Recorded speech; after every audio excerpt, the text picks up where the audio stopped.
Hello friends, आज આપણે start કરીએ લેક્ચર નંબર 6. લેક્ચર નંબર 5 લઈને આપણે સંપૂર્ણ ચેપ્ટર નંબર 8 નું જે થિયરિકલ કોન્સેપ્ટ જે હતો એમાંનો એક પ્રમેય તમારા સિલેબસમાં છે 8.1. એનું પણ આપણે સારી રીતે આપણે જોઈ ગયા હતા. ઓન્લી ફોર આ ચેપ્ટરમાં એક જ પ્રમેય છે 8.1. અને બાકી આપણે અલગ અલગ વ્યાખ્યાઓ જોઈ હતી અને પ્રમેયની સાબિત કરી અને આપણે અલગ અલગ એના જે બીજા જે સબપ્રમેય જે હતા એ આપણે એના ઉપરથી આપણે સમજ્યા. એમ કે ટોટલ આપણે પ્રમેયની જે વિધાન હતા એ પણ આપણે સમજી લીધા અને એની વ્યાખ્યાઓ જે હતી અને પછી છેલ્લે આપણે બે નોંધ લખી હતી એ પણ આપણે સંપૂર્ણ જોઈ લીધી. જોઈ ન જોયો હોય વિડિયો તો પહેલા 1 થી 5 વિડિયો જોઈ અને પછી આ લેક્ચર નંબર 6 માં આગળ વધજો. કારણ કે લેક્ચર નંબર 6 જે છે એ આપણે પ્રેક્ટિસ પેપર સોલ્વ કરવાનું છે. કારણ કે તમે ચેપ્ટર જ્યારથી શરૂઆત થઈ ત્યારે આખા નંબર થિયરિકલ કોન્સેપ્ટ તમે ભણ્યા છો. પણ હવે એ થિયરિકલ કોન્સેપ્ટને આપણે જ્યારે એક્ઝામ્પલ સમમાં કઈ રીતના એપ્લાય કરશું અને જે એમસીક્યુ બેઝ જે નાના શોર્ટ ક્વેશ્ચન જે છે એ કઈ રીતના સોલ્વ કરી શકીએ એ આજે આપણે આ લેક્ચરમાં જોવાનું છે. તો ઓલરેડી પ્રેક્ટિસ પેપર જે છે એ તમને એપ્લિકેશન થ્રુ મળી ગયું છે અને જો મારી ચેનલમાં જોતા હોય તો નીચે ડિસ્ક્રિપ્શન લિંકમાં હું આની લિંક મૂકી દઈશ. તો પ્રેક્ટિસ પેપર ટોટલ જે છે 55 માર્ક્સ નું છે. એમાં વિભાગ A, B અને C છે. એમાં વિભાગ A આપણે આજે સોલ્વ કરવાના છીએ. વિભાગ A જે છે ઓલરેડી વન લાઈન MCQ આપેલા છે અને ટોટલ MCQ છે 28. તો 28 આપણે સોલ્વ કરવાના નથી. ઓલરેડી તમને આવડી જશે પ્રેક્ટિસ પેપર જોશો એટલા માટે. તો આજે જે થોડા ઘણા શોર્ટ ક્વેશ્ચન જે છે MCQ બાયના જે ક્વેશ્ચન જે છે એક્ઝામ્પલ છે જે થોડા ઘણા ટફ જે છે એ આપણે આજે સોલ્વ કરીશું. તો એમાં વિભાગ એમાં આપણે સ્ટાર્ટ કરીએ તો ફર્સ્ટ નંબરનો ક્વેશ્ચન જે છે પહેલી ચતુષ્કોણની વ્યાખ્યા તમને આપેલી. ક્વેશ્ચન નંબર 1 તમે જો શું કીધેલું છે તો કે ચતુષ્કોણના શિરોબિંદુઓમાંથી દરેક ત્રિપુટી ખાલી જગ્યા હોવી જોઈએ. તો કે આપણે જોયું કે જે ચતુષ્કોણ જે છે ચતુષ્કોણ બનવા માટે ના જે શિરોબિંદુ આપેલા છે એમાંની ત્રણ જે છે એટલે ત્રિપુટી એને લીધે છે. ત્રણ કેવા હોવા જોઈએ? અસમરેખ હોવા જોઈએ. ઇટ મીન્સ કે તમારો જે આન્સર નંબર શું આવી જશે? અસમરેખ. ઇટ મીન્સ કે ક્વેશ્ચન તમારો આન્સર આવી જશે ડી. હવે આપણે વાત કરીએ એમસીક્યુ નંબર 2. જે કીધેલું છે ચતુષ્કોણને ખાલી જગ્યા વિકર્ણ હોય છે તો કે ચતુષ્કોણને કેટલા વિકર્ણ હોય છે? બે વિકર્ણ. તો આવા ઈઝી ક્વેશ્ચન જે છે તમે આવડી જશે. ઓલરેડી હું તમને જે આ પ્રેક્ટિસ પેપર આન્સર કી સહિત તમને મોકલી દઈશ એટલે તમને વધારે ક્યાંય પ્રોબ્લેમ ના થાય. તો આમાંના ક્વેશ્ચન જે છે અમુક ક્વેશ્ચન જે થોડાક હાર્ડ ક્વેશ્ચન છે જો કે છે એકદમ ઈઝી પણ એ આપણે સોલ્વ કરશું. બાકીના આઈ હોપ કે તમને આવડી જશે. જો એમાં એક ક્વેશ્ચન પણ તમને આપેલો છે કે ચતુષ્કોણના બધા ખૂણાના માપનો સરવાળો. આપણે નોંધ નંબર 2 માં જોયું છે કે ચતુષ્કોણના બધા જ ખૂણાના માપનો સરવાળો કેટલો થાય? 360. રાઈટ. તો હવે આપણે સ્ટાર્ટ કરીએ ક્વેશ્ચન નંબર 5 થી. કે જે ક્વેશ્ચન નંબર 5 જે છે એ થોડો તમને અલગ રીતના પૂછેલો છે. તો તમને આવડતો હશે પણ આપણે એને સોલ્વ કરીએ. Question number 5. ક્વેશ્ચન નંબર 5 તમને કહે છે કે ચતુષ્કોણની ચારેય ખૂણાના માપ સરખા હોય તો દરેક ખૂણાનું માપ મેળવો. તમને શું કીધેલું છે તો કે આ એક ચતુષ્કોણ જે છે ચતુષ્કોણના દરેક ખૂણાનું માપ સરખું છે. જો એક માર્કનો ક્વેશ્ચન છે એટલા માટે તમારે પ્રોપર રીતના કઈ કરવાની જરૂર નથી. એટલે શોર્ટલી તમે રફમાં ગણીને તમે આન્સર આપી શકો છો. તો એને કીધેલું છે દરેક ખૂણાનું માપ સરખું છે. ધારો કે દરેક ખૂણાનું માપ કેટલું લઈ લઉં છું? x લઈ લઉં છું. કેટલું લઈ લઉં છું? x. આ ચારે ચાર ખૂણાનું માપ કેટલું લઈ લીધું? x. હવે તમને ખ્યાલ છે કે દરેક ખૂણાના માપનો સરવાળો ખૂણો b પ્લસ ખૂણો c પ્લસ ખૂણો d એટલે ચતુષ્કોણના દરેક ખૂણાના માપનો સરવાળો કેટલો થાય છે? 360. તો જો a બરાબર પણ મેં કેટલા લીધા? x લીધા, b બરાબર પણ x લીધા, c બરાબર પણ x ને d બરાબર પણ x અને એના બરાબર ટોટલ કેટલા છે મારી પાસે? 360. તો આ ટોટલ કેટલું થઈ ગયું? 1 2 3 4. તો આ ટોટલ કેટલા x થઈ ગયા? 4x થઈ ગયા બરાબર 360. હવે જો આમાંથી x ને કરતા બનાવો તો 360 અને કેટલા આવશે? 4 આવશે. તો હવે તમને જે x નું માપ મળશે એ શું મળશે તમને? આ દરેક ખૂણાના માપનો જે તમને કીધેલું ક્વેશ્ચનમાં તમને શું કીધું છે કે ચાર ખૂણા સમાન હોય તો દરેક ખૂણાનું માપ જણાવો. તો જો આને ભાગશો એટલે કેટલા થઈ જશે? 9 4 36 એટલે કે આન્સર મારો ગયો 90 અંશ. તો દરેક ખૂણાનું માપ કેટલું થઈ ગયું 90. અથવા તમે ડાયરેક્ટ 360 ને 4 વડે ભાગી ગયો તો પણ તમને કેટલા મળશે 90 હશે. આ મેં તમને પ્રોપર એકમાં શીખવાડ્યું જેથી કરીને આવા ટાઈપના મેં ક્વેશ્ચન આવે તો તમને ઈઝીલી આવડી જાય. હવે આપણે વાત કરીએ ક્વેશ્ચન નંબર 6 ની. ક્વેશ્ચન નંબર 6 માં જોજો. ક્વેશ્ચન નંબર 6 તમને આ ટાઈપનો એક ક્વેશ્ચન નંબર આપેલો છે. ચલો ક્વેશ્ચન નંબર 6 થી છે તમને શું કહેવા માંગે છે? ચતુષ્કોણના ત્રણ ખૂણાના માપ સરખા હોય જો ચોથો ખૂણો 135 અંશનો હોય તો બાકીના ત્રણેય ખૂણાના માપ ધરાવે. વિદ્યાર્થી મિત્રો આ તમને શું કહેવા માંગે છે એ આપણે જોઈએ. ચલો આપણે તેનું સોલ્યુશન આ સાઈડમાં જોઈએ. ક્વેશ્ચન નંબર 6 માં તમને કીધેલું છે કે ચતુષ્કોણના ચાર ખૂણામાંથી ત્રણ ખૂણાના માપ કેવા છે? સરખા છે. ધારો કે આનો x કરી દો, આનો પણ x કરી દો, આને x કરી દો અને એક ખૂણો તમને આપેલું છે 135 અંશનો. તો સમાન ખૂણાના માપ કેટલા છે એ તમને કીધેલું છે. હવે તમને આમાં ખ્યાલ છે ખૂણો A કરો વત્તા ખૂણો B વત્તા ખૂણો C અને વત્તા ખૂણો D. આ જ્યારે ચાર ખૂણાના માપનો સરવાળો કેટલો થાય છે? 360. A B C કેટલા આપેલા છે? x અને D કેટલો આપેલો છે? 135 અંશ બરાબર કેટલા થશે? 360. તો જો જોઈએ આ કેટલા થઈ ગયા? 3x થઈ ગયા વત્તા 3x બરાબર આ જે છે 335 ને આપણે બરાબરની ક્યાં લઈ લઈએ? પહેલી બાજુ લઈ લઈએ. ઇટ મીન્સ કે 360 માઈનસ 360 અંશ માઈનસ 135 અંશ થશે. ચલો 3x બરાબર 360 માંથી 135 બાદ કરો એટલે કેટલા વધશે? 225 વધી ગયા. જોઈ લો બાદબાકી કે ભૂલ ના પડવી જોઈએ. x બરાબર 225 ને ભાગ્યા કેટલા આવશે? 3. ચલો તો આનો ભાગ કરો એટલે કેટલા થશે? 7 ને 21 ને 3 5 ને 15. તો x બરાબર કેટલા આવશે? 15. એટલે કે જે 75 હશે. તો જે તમારો સમાન અંશનો ખૂણો છે, સમાન ખૂણા A B C, આ ત્રણે ત્રણ ખૂણા કેટલાના થઈ જશે? 75 અંશના. તો જો તમને ઓપ્શન નંબર C આપેલો છે 75 અંશ, 75 ડિગ્રી, 75 ડિગ્રી. તો તમારો આન્સર શું થશે? C. તમને અલગ અલગ ઓપ્શન આપેલા છે. જો ઓપ્શન નંબર A જો તમને શું આપેલું છે? 45 degree, 90 degree, 90 degree. Option number 2 તમને આપેલું છે 60 ડિગ્રી, 60 ડિગ્રી, 60 ડિગ્રી. અને C આપેલું છે 75 75 75 અને D આપેલું છે 70 70 85. તો જે તમારો સાચો આન્સર થશે આમાં તમને A B C સમાન ખૂણાના માપ લખવા કીધા એટલે કેટલા થઈ જશે? A 75 અંશનો, B પણ 75 B પણ તમારો 75 અંશનો અને C પણ તમારો કેટલાનો થશે? 75 અંશનો. તમારો આન્સર થઈ ગયો C. હવે આપણે આગળ વધીએ ક્વેશ્ચન નંબર 7 માં. ક્વેશ્ચન નંબર 7 તમને શું કહે છે? તો કે સમાંતર બાજુ જો રકમ ખાસ વાત છે તમને કયો ચતુષ્કોણ કીધો છે? સમલંબ છે, પતંગાકાર છે, સમબાજુ છે, સમાંતર છે, ચોરસ છે કે લંબચોરસ છે? તો તમને ક્વેશ્ચનમાં કીધેલું છે કે સમાંતર બાજુ ચતુષ્કોણમાં ખૂણો B તમને 40 અંશનો આપેલો છે અને A નું માપ મેળવવાનું છે. ક્વેશ્ચન નંબર 7 આપણે સ્ટાર્ટ કરીએ. એક સમાંતર બાજુ ચતુષ્કોણ કીધેલો છે. કેવો કીધેલો છે? સમાંતર બાજુ ચતુષ્કોણમાં સામસામેની બાજુઓ કેવી હશે? સમાંતર, સમાન, સામસામેના ખૂણાઓ સમાન, બાજુઓ સમાન. ખ્યાલ આવી ગયો? સમાંતર બાજુ ચતુષ્કોણમાં શું હોય? સામસામેની બાજુઓ સમાંતર હોય, સમાન હોય, સામસામેના ખૂણાઓ સમાન હોય અને બીજી વસ્તુ શું હતી? યાદ કરો જઈ વિકર્ણ કેવા હતા? ઉભા. ચલો હવે આપણે જોઈએ તો તમને એમાં આપેલું છે ખૂણો B જે છે, સોરી આપણે નામ અલગ આપી દીધા. A B C અને આને આપી દઈએ B. તમને B ખૂણો આપેલો છે કેટલાનો? 40 અંશનો. તો તમને શું મેળવવાનો કીધો છે? A ખૂણો કેટલાનો થશે?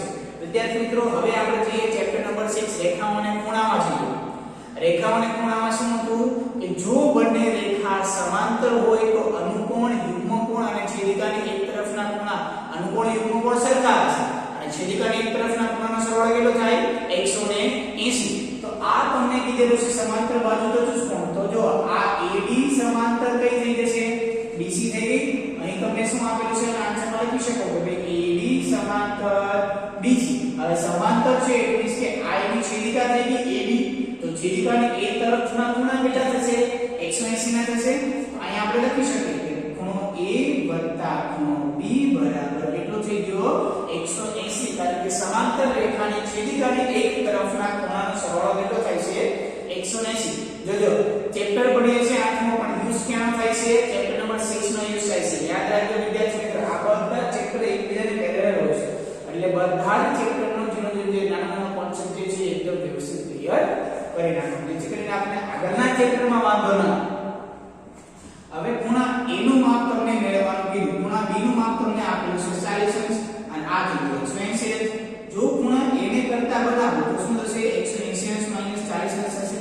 તો ખૂણો A નું માપ મને કેટલા થઈ ગયા 140 અંશ. તો તમારો થઈ ગયો ઓપ્શન નંબર C 140 અંશ.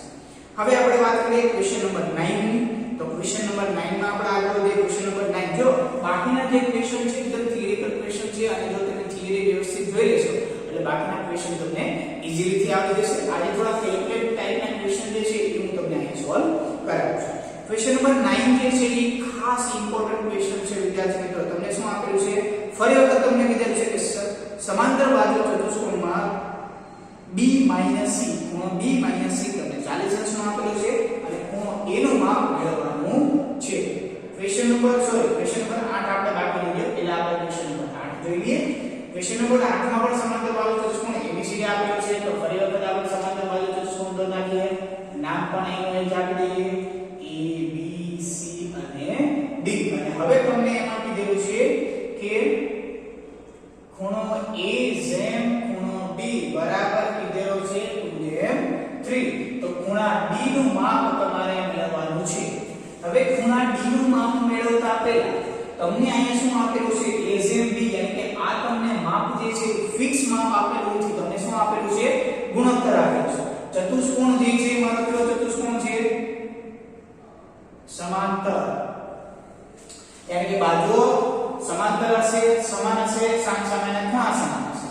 તો જો ખૂણો B મને મળી જાય ખૂણો B જેટલાનો હોય એટલાનો જ કોણ થશે એટલાનો જ ખૂણો કોણ થશે ખૂણો D થશે વિદ્યાર્થી મિત્રો.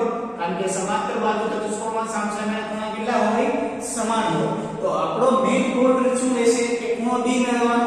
હવે ખૂણો B આપણે કઈ રીતે મેળવીશું તમને આપેલો છે A અને D નો ગુણોત્તર.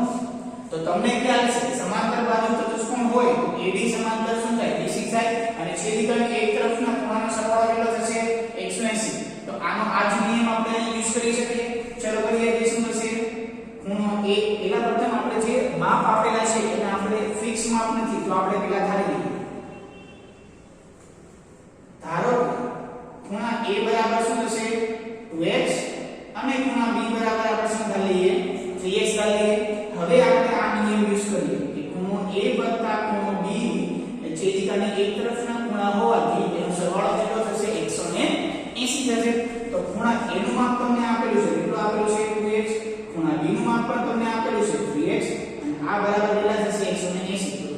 2x 3x એટલે કેટલા થઈ ગયા વિદ્યાર્થી મિત્રો તો કે 5x થઈ ગયા બરાબર કેટલા આવે 180. x ને કરતા બનાવો તો 180 ના છેદમાં કેટલા આવશે 5.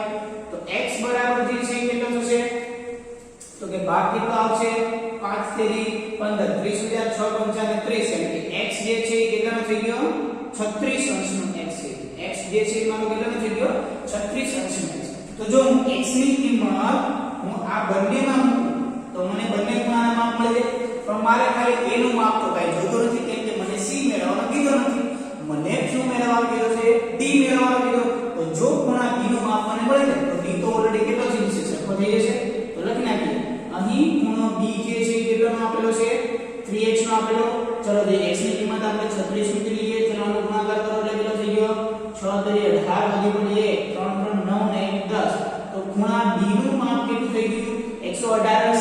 તો ખૂણો b અને ખૂણો d તો કેવો થઈ ગયો છે સરખો. એટલે કે ખૂણો b જેટલાનો હશે એટલાનો જ ખૂણો c હશે. કારણ કે ચતુષ્કોણ મારો કેવો છે સમાંતર બાજુ ચતુષ્કોણ. એટલે વિદ્યાર્થી મિત્રો આપણે પ્રમેય જોયા હતા 8.1 ઉપરથી બાજુ અને ખૂણાઓની મદદથી આપણે બધે પ્રમેય જોયા કે સમાંતર બાજુ ચતુષ્કોણમાં સામસામેના ખૂણા સમાન હોય અને જે ચતુષ્કોણમાં સામસામેના ખૂણા સમાન છે એ કયો ચતુષ્કોણ થશે આપણે સમાંતર બાજુ ચતુષ્કોણ. તો જો એ જે વિધાન જે છે એ ક્યાં ઉપયોગ થયો અહીંયા ઉપયોગ. એક આ બધા રિલેટ કરી શકો છો તમે કે વિધાનનો ઉપયોગ જો આપણે ડાયરેક્ટ ક્યાં કરીએ છીએ પ્રમેયનો ઉપયોગ આપણે ક્યાં કરીએ છીએ ક્વેશ્ચન સોલ્વ કરવા માટે. એટલે મેઈન જે પ્રમેય છે પ્રમેયના મેઈન સ્ટેટમેન્ટ વિધાન જે તમને આપેલા છે એ વિધાન તમારે મગજમાં ઉતારી દેવાના જેથી કરીને તમે દાખલો જો ફટ દરાનો આપણે સોલ્વ કરી શકીએ. હવે આપણે આગળ વધીએ ક્વેશ્ચન નંબર 9 માં. ક્વેશ્ચન નંબર 9 તમને શું કહે છે કે આપણે જોઈએ ક્વેશ્ચન નંબર 9. ક્વેશ્ચન નંબર 9 શું કહે છે?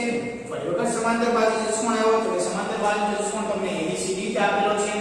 તો ફરી વખત આપણે સમાંતર બાજુ ચતુષ્કોણ લખી નાખીએ ABCD A B C અને D. હવે એમાં તમને કીધેલું છે કે ખૂણા B ખૂણો C, ખૂણો B ખૂણો C તમને આપેલો છે 40 અંશનો. તો ખૂણો A નું માપ તમારે મેળવવાનું છે. યસ, ખૂણા A નું માપ તમારે શું કરવાનું છે?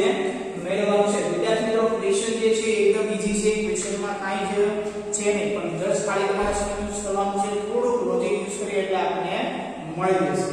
ખૂણા B ખૂણો C તમને 40 અંશનો આપેલો છે અને ખૂણા A નું માપ તમને મેળવવાનું છે. જો તમારી પાસે C નું માપ હોય અથવા B નું માપ હોય, જો B નું માપ હોય તો આ છેદિકાની એક તરફના ખૂણા છે. જો તમારી પાસે B નું માપ હોય તો આપણે એને છોડી તો B ને ક્યાં લીધી? 180 માંથી બાદ કરી દઈએ તો એનું માપ તમને મળી જાય. એ રીતના પણ કોન્સેપ્ટ યુઝ કરી શકો. પણ તમારી પાસે ઓલરેડી B અથવા C તો હોવો જોઈએ. તો B અથવા C મેળવવા માટે હું શું કરીશ? તો કે તમને ખ્યાલ છે સમાંતર બાજુ ચતુષ્કોણ હોવાથી સામસામેની બાજુઓ કેવી હોય? સમાંતર હશે. તો એમાંની હું છેદિકા કઈ લઈ લઉં છું? BC છેદિકા લઈ લઉં. હવે BC છેદિકા હોય તો BC છેદિકાની એક તરફના ખૂણાનો સરવાળો કેટલો છે? 180. કેમ આપણે અહીંયા છેદિકાની એક તરફના ખૂણા A અને B નો સરવાળો 180 થાય. તો એવી જ રીતના છેદિકાની એક તરફના ખૂણા આ પણ થાય BC, આ પણ થાય CD, આ પણ થાય A અને D. તો અહીંયા આપણને છેદિકાની એક તરફના ખૂણા તમને આપેલા છે ખૂણો B અને C. તો આપણે અહીં લખી શકીએ. જો પ્રોપર રીતના લખવું હોય તો લખી નાખવાનું કે AB સમાંતર CD અને છેદિકા BC છે માટે ખૂણો B વત્તા ખૂણો C કેટલાનો થશે? 180 અંશનો થશે. અને એક સમીકરણ તમને આપેલું છે અને આ બીજું તમને મેળ. એક તમારી પાસે શું છે? B C તમને 40 આપેલો છે, B C તમને 180 આપેલો છે. તો હવે શું કરીએ વિદ્યાર્થી મિત્રો? આ જે છે તમારી 10મા ધોરણની રીતે આવી હોય. 10મા ધોરણમાં ચેપ્ટર નંબર 3 હશે દ્વિચલ સુરેખ સમીકરણ યુગ્મ. એમાં તમે જે સમીકરણ યુગ્મ જે છે બે ચલ વાળા એને તમે સોલ્વ કરવાની અલગ અલગ રીતો જે છે એ તમારે ભણવાની છે. એમાંની એક રીત આપણે હવે 9મા ધોરણમાં જોવાની છે. ચલો હવે આને જો આ શું છે? B C અને B C છે. તો આ બંનેનો સરવાળો કરી નાખો તો શું થશે? જો સમીકરણ 1 વત્તા સમીકરણ 2 કરો. અથવા તમે લખી શકો છો સમીકરણ 1 અને સમીકરણ 2 નો સરવાળો કરતા. ચલો ફટાફટ આપણે સરવાળો કરીએ તો શું થાય? ખૂણો B ખૂણો C બરાબર 40 અંશ. ખૂણો B વત્તા ખૂણો C બરાબર કેટલા થશે? 180 અંશ. જ્યારે સરવાળો કરવામાં આવે છે ત્યારે નિશાની ચેન્જ થતી નથી, પરંતુ જ્યારે તમે બાદબાકી કરો છો ત્યારે નિશાની ચેન્જ થાય છે. જો અહીં હું શું કરું છું? સરવાળો કરું છું તો ઇંગ્લિશ કે નિશાની ચેન્જ થશે નહીં. હવે B B એટલે આ કેટલા થઈ ગયા? 2B થઈ ગયા. C C તો આ બંને તો ગયા. હવે મારી પાસે અહીં શું આવે છે? 180 140 ઇંગ્લિશ કે આ કેટલા થઈ ગયા? 230 થઈ ગયા. તો ખૂણો B બરાબર કેટલાનો થશે? જોવો જોઈએ 120 અંશના છેદમાં 2 મીન્સ કે ખૂણો B જે છે તમારો કેટલાનો થઈ ગયો? 110 અંશનો. હવે તમને એમ થાય સાહેબ મારે તો C જોતો હતો, મને તો B મળી ગયો. તો કોઈ વાંધો નહીં, B મળી ગયો તો પણ તમને A તો મળશે જ તે. શું કામ? કે છેદિકાની એક તરફના ખૂણા A અને B નો સરવાળો કેટલો થાય? 180 થાય. તો મારી પાસે B હોય તો B ને 180 માંથી બાદ કરી દો તો A મને મળી જશે. તો એ રીતના પણ આપણે દાખલો સોલ્વ કરી શકીએ. અહીં આપણે જોઈ લઈએ ખૂણો A વત્તા ખૂણો B કેટલાનો છે? 180 નો. ખૂણા B નું માપ મૂકી દઈએ. ખૂણા A તો આપણે જોઈએ છે, ખૂણા B નું કેટલું છે? 110 બરાબર 180. તો જો હું ખૂણા A ને કરતા બનાવી લઉં તો 180 110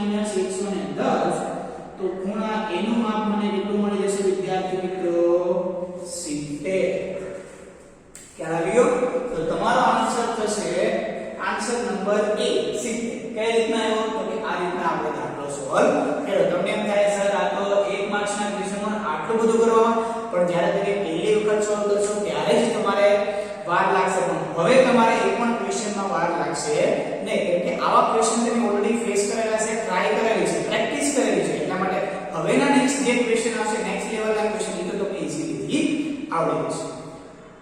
હવે વાત કરીએ શોર્ટ ક્વેશ્ચન. જો આગળ આપણે જોઈએ તો ખાલી જગ્યાના બધા જ ખૂણા એકરૂપ હોય છે, તો ખૂણા એકરૂપ ખૂણા હશે તો કે જો એમાં તમને ક્વેશ્ચન આપેલો છે સમબાજુ ચતુષ્કોણ, તો કે સમબાજુ ચતુષ્કોણમાં સામસામેના ખૂણાઓ જે છે એકરૂપ હોતા, સોરી બધા જ ખૂણાઓ છે એકરૂપ હોતા નથી. ત્રીજા નંબરનો ક્વેશ્ચન સમલંબ ચતુષ્કોણ, એમાં પણ ખૂણો એકરૂપ નથી. ચોથા નંબરનો ઓપ્શન છે પતંગાકાર ચતુષ્કોણ, એમાં પણ ખૂણા એકરૂપ નથી. અને બીજા નંબરનો ઓપ્શન છે લંબચોરસ, તો કે લંબચોરસના દરેક ખૂણા કેટલાના હોય 90 અંશના, એમ કે એમાં ખૂણા કેવા આવે છે એકરૂપ આવે છે. તમારો ઓપ્શન નંબર થઈ જશે બી. હવે વાત કરીએ ક્વેશ્ચન નંબર 11 ની. જો કોઈ ચતુષ્કોણના વિકર્ણ એકરૂપ અને પરસ્પર દુભાગે પણ કાટખૂણે નહીં, તો એ કેવો ચતુષ્કોણ છે? ખાલી જગ્યા હોય તો કેવો ચતુષ્કોણ થશે? યાદ રાખજો, આપણે નોંધ નંબર 2 માં જોયા હતા કે ભાઈ ચોરસના વિકર્ણ કાટખૂણે દુભાગે અને સમાન હોય છે. સમબાજુ ચતુષ્કોણના વિકર્ણ કાટખૂણે દુભાગે છે, સમાન હોતા નથી. અને લંબચોરસના વિકર્ણ પરસ્પર દુભાગે છે અને કેવા હોય છે? સમાન હોય છે. તો જો ક્વેશ્ચન ફરી વખત વાંચો અને આન્સર વિચારો, તમને શું કહેવા માંગે છે? ચતુષ્કોણના વિકર્ણ એકરૂપ હોય છે, પરસ્પર કાટખૂણે દુભાગતા નથી. દુભાગે છે પણ પરસ્પર કાટખૂણે નહીં, તો આપણે કયો ઓપ્શન આવશે? લંબચોરસ. કેમ કે લંબચોરસના વિકર્ણ દુભાગે છે અને સમાન હોય છે પણ કાટખૂણે દુભાગતા નથી, એટલે ઓપ્શન નંબર તમારો થઈ જશે એ. હજી ક્વેશ્ચન આપણે ક્વેશ્ચન નંબર 12 જોઈએ. શું કીધું છે? જો કોઈ ચતુષ્કોણના વિકર્ણ એકરૂપ ન હોય અને તે પરસ્પર કાટખૂણે દુભાગે, તો તે ચતુષ્કોણ કેવો થશે? સમબાજુ ચતુષ્કોણ. કારણ કે સમબાજુ ચતુષ્કોણના વિકર્ણ કેવા હોય છે? કાટખૂણે દુભાગે, સરખા હોય નહીં. તો તમારો ઓપ્શન નંબર થઈ જશે સી, સમબાજુ ચતુષ્કોણ. તો એવી રીતના બધા જ જે ક્વેશ્ચન જે શોર્ટ ક્વેશ્ચન જે છે એ તમને એકદમ ઈઝી છે, એ ક્વેશ્ચન તમને આવડી જશે. એક ક્વેશ્ચન જે છે એ મારે તમને કેવું છે, ક્વેશ્ચન નંબર 19 આપણે જોઈએ. ખાલી જગ્યાના પાસેના ખૂણા પૂરક 180, પૂરક 21 થી કેટલો થશે? 180 હોતા નથી. તો કે સમાંતર બાજુ ચતુષ્કોણ, સમાંતર બાજુ ચતુષ્કોણમાં સામસામેની બાજુ કેવી હોય છે? સમાંતર હોય. તો સીધી એક તરફના ખૂણા એટલે પાસેના ખૂણા કેવા થઈ ગયા? 180. તો સમાંતર બાજુ ચતુષ્કોણ નામનો ઓપ્શન આવશે નહીં. સમબાજુ ચતુષ્કોણ, તો કે સમબાજુ ચતુષ્કોણમાં કેવો હોય છે? સમાંતર બાજુ ચતુષ્કોણની ચારે બાજુ સમાન હોય તો તેને સમબાજુ ચતુષ્કોણ કહેવાય. તો સમબાજુ ચતુષ્કોણમાં તો ચારે બાજુ કેવી હોય છે? સમાન હોય છે અને સામસામેની જોડ કેવી હોય છે? સમાંતર હોય છે.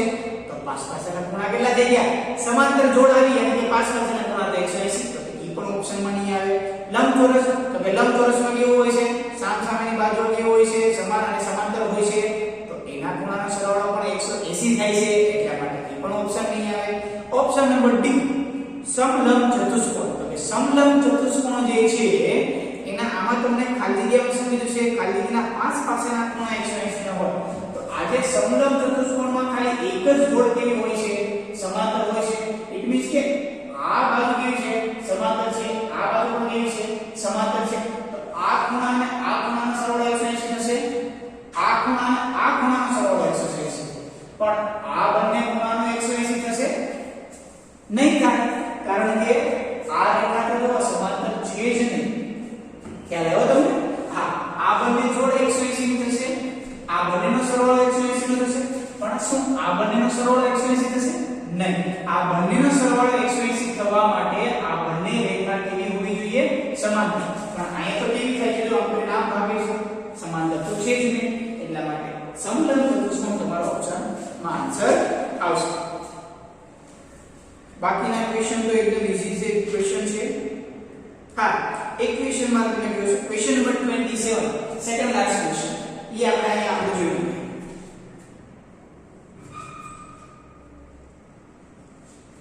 સેકન્ડ લાસ્ટ ક્વેશ્ચન તમને શું કીધું છે? સમાંતર ચતુષ્કોણ ABCD તમને આપેલો છે. આ કોઈ પણ ટાઈપનો ચતુષ્કોણ આપેલો છે. ABCD ચતુષ્કોણ ABCD સમબાજુ ચતુષ્કોણ છે. તો સમબાજુ ચતુષ્કોણ આઈ થિંક આપણે આકૃતિ દોરીએ તો આ ટાઈપનું ટાઈપ થશે. જો હવે તમને પેલા કીધું છે, પેલા ચતુષ્કોણ આપેલો પછી તમને કીધું કે ચતુષ્કોણ ABCD કેવો છે? સમબાજુ ચતુષ્કોણ. સમબાજુ ચતુષ્કોણ એટલે બાજુઓ સમાન અને સમાન. હવે આપણે આગળ વધીએ. શું કીધું છે? તેમના વિકર્ણ AC અને BD એમ બિંદુમાં છેદે છે. AC અને BD કયા બિંદુમાં છેદે છે? એમ બિંદુમાં છેદે છે. તો ખૂણો AMB તમારે આ ખૂણો મેળવવાનો છે વિદ્યાર્થી મિત્રો. જો નોંધ નંબર 2 માં આપણે જોયું હોય કે સમબાજુ ચતુષ્કોણ, તમને ચતુષ્કોણ કેવો આપેલો છે? સમબાજુ ચતુષ્કોણ. તો સમબાજુ ચતુષ્કોણના વિકર્ણ કાટખૂણે દુભાગે પણ સમાન હોતા નથી. તો કાટખૂણે દુભાગે, આના વિકર્ણ ક્યાં ખૂણા દુભાગશે? કાટખૂણે દુભાગશે. યાની કે આ ખૂણો જે બને છે એ કેટલાનો બનશે? 90 અંશનો બનશે. કેટલાનો બનશે? 90 અંશનો. કારણ કે સમબાજુ ચતુષ્કોણના વિકર્ણ કેટલા ક્યાં દુભાગે છે? કાટખૂણે. તો આ AMB જે તમને ખૂણો કીધેલો છે AMB કેટલાનો થશે? 90 અંશનો. જો આ ટાઈપના ક્વેશ્ચન તમને થોડા કન્ફ્યુઝન કરવા માટે પૂછી શકશે. એટલા માટે જે પ્રેક્ટિસ પેપર હું તમને જે મોકલું છું એ વ્યવસ્થિત રીતના એક ક્વેશ્ચન સોલ્વ કરજો. તમારે જો ફેર નોટમાં લખવા હોય તો બેટર છે. હું તો કહું ફેર નોટમાં ચેપ્ટર નંબર 8 પતે એટલે પ્રેક્ટિસ પેપર લખવાનું જ છે. ફાઇનલ છે. ખ્યાલ આવ્યો? પ્રેક્ટિસ પેપર ફેર નોટમાં લખવાનું જ છે. તો પેલા વિભાગ A જોઈ લેજો. વિભાગ A ના હું તમને આન્સર ની સહિત તમને પ્રેક્ટિસ પેપર મૂકી દઈશ જેથી કરીને તમને ક્યાંય ભૂલ ના પડે. તો આજે ક્વેશ્ચન જે મારે સોલ્વ કરવાના હતા એ સોલ્વ કરાવી દીધા છે. બાકીના એમસીક્યુ ટાઈપના ક્વેશ્ચન છે એ તમે જાતે પણ સોલ્વ કરી શકો છો. તો આપણે નવા વિડિયોમાં મળીશું. વિભાગ નંબર B આપણે સોલ્વ કરીશું. ચલો તો આ એક વખત ઓલરેડી નોટમાં લખી નાખજો.